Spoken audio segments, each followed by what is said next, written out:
में आज चुनाव प्रचार का आखिरी दिन है। छत्तीसगढ़ में अब से थोड़ी देर पहले बीजेपी अध्यक्ष अमित शाह ने घोषणा पत्र जारी किया। रायपुर में अमित शाह की प्रेस कॉन्फ्रेंस जारी है। आइए सीधी तस्वीरें आपको वहीं से दिखाते हैं। आपके ध्यान में लाने जैसे हैं, खरीफ धान की खरीदी धान की खरीदी कुल पहले 5 लाख मैट्रिक टन थी। 5 लाख मैट्रिक टन से बढ़कर 70 लाख मैट्रिक टन तक पहुंचाने का काम भारतीय जनता पार्टी की रमन सिंह सरकार ने किया है। कृषि का ब्याज दर 14% था, आज 0 है। लगभग सिंचाई की व्यवस्था में बहुत बड़ी बढ़ोतरी की है। उसको 50% बढ़ाने का लक्ष्य लेकर भी इस संकल्प पत्र में आए हैं मुख्यमंत्री जी। 1072 किलोमीटर सड़कें थी, ग्राम सड़कें, आज 22,000 किलोमीटर ग्राम सड़कें हैं। कुल सड़कें 29,000 किलोमीटर थी, उसकी जगह 61,000 किलोमीटर तक पहुंचाने का काम हर क्षेत्र में, चाहे एमबीबीएस की सीटें बढ़ानी हो, चाहे इंजीनियरिंग की सीटें बढ़ानी हो, हर क्षेत्र में लगभग 10 गुना बढ़ोतरी करने का काम किया है। मित्रों, मैं इतना ही कहना चाहता हूं, जिस पार्टी को नक्सलवाद के अंदर क्रांति दिखाई पड़ती हो, नक्सलवाद क्रांति का माध्यम दिखाई पड़ता हो, वो पार्टी छत्तीसगढ़ का भला नहीं कर सकती। हमें क्रांति दिखाई पड़ती है गरीब के घर में से धुआं मुक्त कर उसके घर में गैस का सिलेंडर पहुंचाने में, उसके घर को अंधेरे से मुक्त कर बिजली का बल्ब पहुंचाने में हमें क्रांति दिखाई पड़ती है। अनपढ़ बच्चे को लिखना पढ़ना सिखाने में हमें क्रांति दिखाई पड़ती है। राज्य के अंदर उद्योग लगाकर उसको रोजगारी दिलाने में क्रांति दिखाई पड़ती है। मुरझाए हुए किसान के चेहरे को बोनस देकर और 1.5 गुना समर्थन मूल्य देकर उसके चेहरे पर मुस्कान लाने में हमें क्रांति दिखाई पड़ती है। कांग्रेस पार्टी ने इस देश पर करीब 55 साल तक राज्य किया है, मगर देश के अंतिम व्यक्ति तक विकास पहुंचाने का काम जहां जहां भारतीय जनता पार्टी की सरकारें बनी और अब केंद्र की नरेंद्र मोदी सरकार करेगी। 4.5 साल के अंदर 22 करोड़ लोगों को सीधा लाभ पहुंचाने का काम भारतीय जनता पार्टी की नरेंद्र मोदी सरकार ने किया है।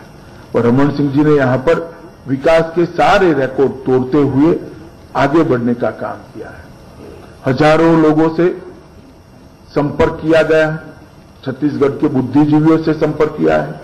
बूथ बूथ में हमारे कार्यकर्ताओं ने लाखों वनवासियों से, पिछड़े समाज के लोगों से संपर्क किया है, महिला, युवा और किसानों से संपर्क किया है और संपर्क कर एक वास्तवदर्शी संकल्प पत्र लेकर एक हमारा चुनावी एजेंडा लेकर रमन सिंह जी आज आए हैं।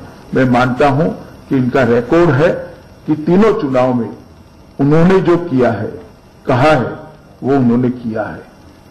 चौथा संकल्प पत्र भी उनका जो होगा वो निश्चित रूप से हम पूरा करेंगे। इसके एक एक शब्द को जमीन पर उतारने में भारतीय जनता पार्टी की टीम श्री रमन सिंह के नेतृत्व में, हमारे प्रदेश अध्यक्ष के नेतृत्व में कटिबद्ध रहेगी। इसका भरोसा मैं छत्तीसगढ़ की जनता को देना चाहता हूं और आज अपील भी करना चाहता हूं कि 3 बार आपके आशीर्वाद से डॉक्टर रमन के नेतृत्व में हमारी सरकार बनी है और जिस प्रकार का माहौल रमन सिंह को जन आशीर्वाद यात्रा में मिला है, उससे मुझे भरोसा है कि चौथी बार भी आप रमन सिंह जी को आशीर्वाद देकर इस जनता की, छत्तीसगढ़ राज्य की सेवा करने का मौका देंगे।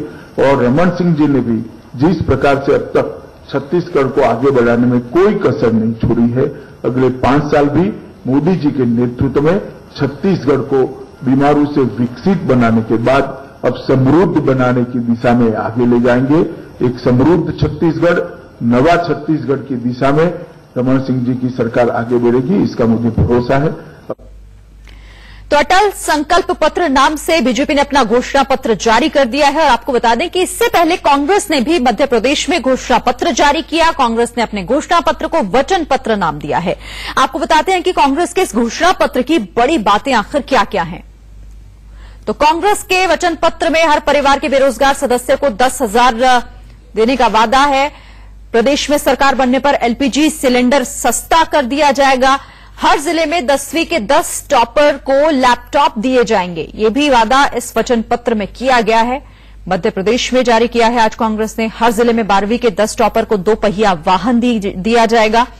गरीबों के लिए हेल्थ स्मार्ट कार्ड जारी करेगी कांग्रेस अगर सत्ता में आती है तो।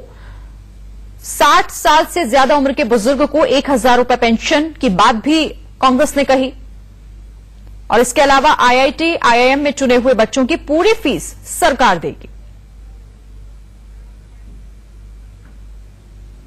मध्य प्रदेश के लिए ऐतिहासिक दिन है, क्योंकि हम घोषणा पत्र नहीं, हम वचन पत्र आज मध्य प्रदेश के मतदाताओं, मध्य प्रदेश की जनता, मध्य प्रदेश के हर वर्ग के सामने पेश कर रहे हैं।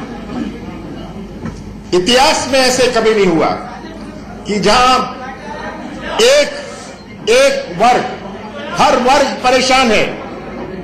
हमारा किसान होए, नौजवान होए, मजदूर होए, व्यापारी होए, हमारी महिलाएं होए, आज हर वर्ग परेशान है। इतिहास में ऐसा कभी नहीं हुआ।